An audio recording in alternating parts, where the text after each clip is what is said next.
Hello welcome peoples, எல்லோரும் நல்லா இருப்பீங்கன்னு நினைக்கிறேன்.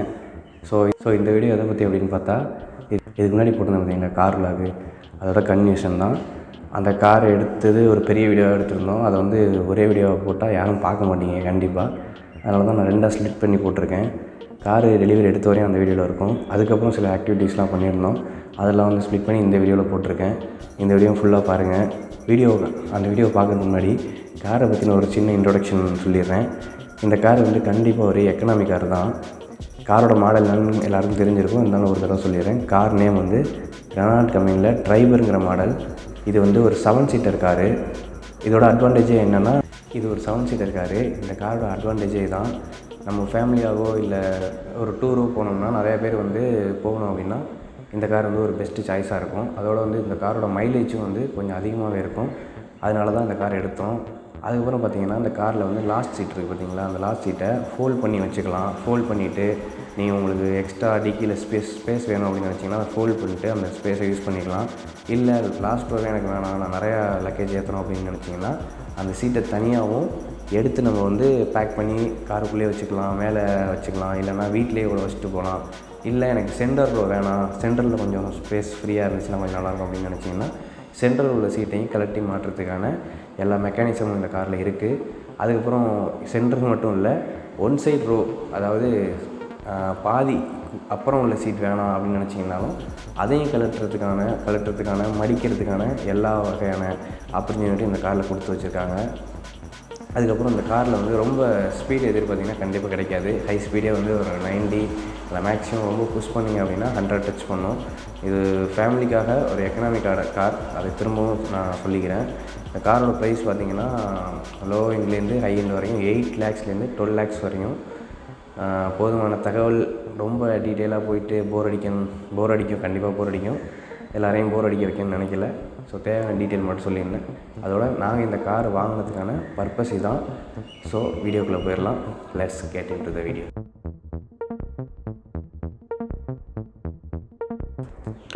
காரை டெலிவரி எடுத்த உடனே பக்கத்தில் உள்ள ஒரு கோயிலுக்கு போயிட்டு அந்த கோயிலில் காருக்கு பூஜையெல்லாம் போட்டுட்டு தேங்காய் உடைச்சிட்டு அப்படியே வர்ற வழியில் அங்கே உள்ள கோயிலை சுற்றி உள்ள கடைகள்லாம் நல்லா வேடிக்கை பார்த்துட்டு, தஞ்சாவூருக்கு ஸ்பெஷல் என்னென்னு பார்த்தீங்கன்னா தலையாட்டி பொம்மை.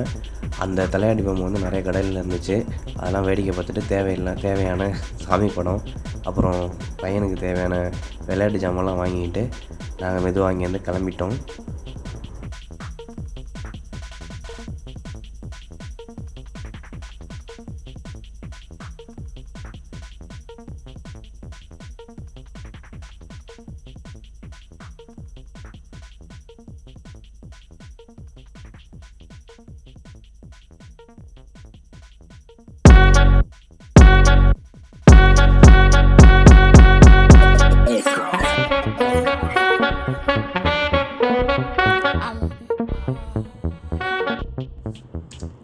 ஸோ கார் வாங்கின செலிப்ரேட் பண்ணணும் இல்லையா, அப்படியே போகிற வழியில் ஒவ்வொரு கடையாக தேடி பார்த்தோம். சாப்பிட்ற மாதிரி பெரிய கடை ஒன்றும் என் கண்ணுக்கு தென்படலை. அப்புறம் அந்த பஸ் ஸ்டாண்ட் ரோட்டில் போகும்போது தொப்பி வப்பா பிரியாணி கடை என் கண்ணில் மாட்டுச்சு. இந்த தொப்பி வப்பா பிரியாணி கடை சென்னையில் ரொம்ப ஃபேமஸாக இருக்கும். சோழிங்கநல்லூர், அதுக்கப்புறம் 2-3 இடத்துல இவங்க பிரான்ச்சஸ்லாம் வச்சுருக்காங்க. பிரியாணி ரொம்ப நல்லாவே இருக்கும். சரி, அதை இன்றைக்கி ட்ரை பண்ணி பார்த்துணும் அப்படின்ட்டு அங்கே காரை பார்க்கிங்கில் போட்டுட்டு உள்ளே போயாச்சு. உள்ளே போய் நாங்கள் மெனு கடை 4-5 தடவை புரட்டி பார்த்துட்டு எங்களுக்கு தேவையான சில ஐட்டம் மட்டும் ஆர்டர் பண்ணோம். என்ன ஆர்டர் பண்ணோம் அப்படின்னு பார்த்தீங்கன்னா ஒரு பக்கெட் பிரியாணி ஒன்று வாங்கினோம். அதுக்கப்புறம் சைட் டிஷ் வந்து ஒரு பார்பிக்கு சிக்கன் ஒன்று வாங்கினோம். ரேட் எல்லாமே பார்த்திங்கன்னா ஒரு நார்மலாக தான் இருந்துச்சு. ரெண்டும் வாங்கிட்டு தண்ணியெல்லாம் ஊற்றி இலையெல்லாம் க்ளீன் பண்ணிட்டு வாங்கி நல்லா ரெடி பண்ணிட்டு நாங்கள் பிரியாணி எப்போ வரும்னு வெயிட் பண்ணிகிட்டு இருந்தோம்.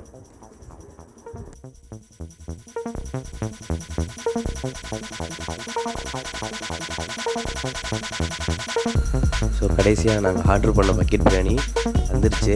நான் கூட இவ்வளோ பெருசாக இருக்கும்னு எதிர்பார்க்கல. இது வந்து ஒரு 7 to 8 people சாப்பிட்ற அளவுக்கு குவான்டிட்டி இருந்துச்சு. ஆனால் வந்து 6 பேர் தான் சாப்பிட முடியும். ஆனால் இதோட ப்ரைஸில் வந்து சென்னையில் நம்ம பிரியாணி வாங்கணும் அப்படின்னா இதை விட ரொம்ப கம்மியான சின்ன பக்கெட்டில் தான் இருக்கும். இந்த மாதிரி நிறையா பக்கெட் நான் சென்னையில் ட்ரை பண்ணியிருக்கேன். ஆனால் அது ரொம்ப நிறையாவே இருந்துச்சு. எங்களால் சாப்பிட முடியாதுன்னு தெரியும், இருந்தாலும் ட்ரை பண்ணி முடிஞ்ச அளவுக்கு ஃபினிஷ் பண்ணுவோம் அப்படின்னு சொல்லிட்டு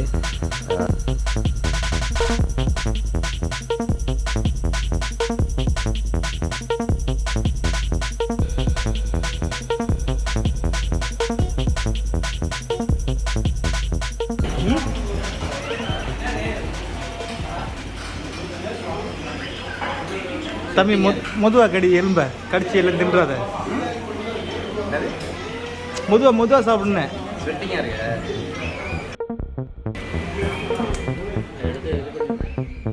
ஆர்டர் பண்ண பார்பிக்யூ சிக்கன் எங்கள் டேபிளுக்கு வந்துருச்சு.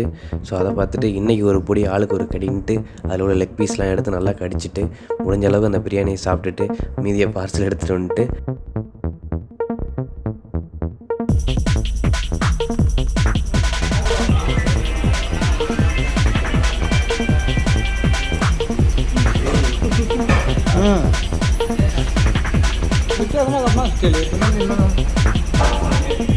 ನೀನು ಅಡಿಸು ಅಂದರಿ ಅಡಿ ಒಟ್ಟಾರೆ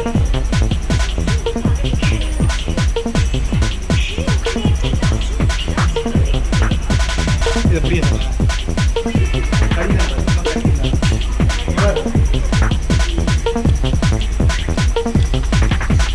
வெறி நாய் கடிக்கிற மாதிரி இருக்கு. ஸோ நம்ம வந்து வீடியோட எண்டுக்கு வந்தாச்சு. வீடியோ கொஞ்சம் என்னால் முடிஞ்ச அளவுக்கு நான் பெஸ்ட்டாக தான் கொடுக்கணும்னு நினச்சி பண்ணிகிட்ருக்கேன். பிடிச்சிருந்தால் சப்போர்ட் பண்ணுங்கள், லைக் பண்ணுங்கள், ஷேர் பண்ணுங்கள், மறக்காமல் கொஞ்சம் சப்ஸ்கிரைப் பண்ணி பாருங்கள். தேங்க்யூ.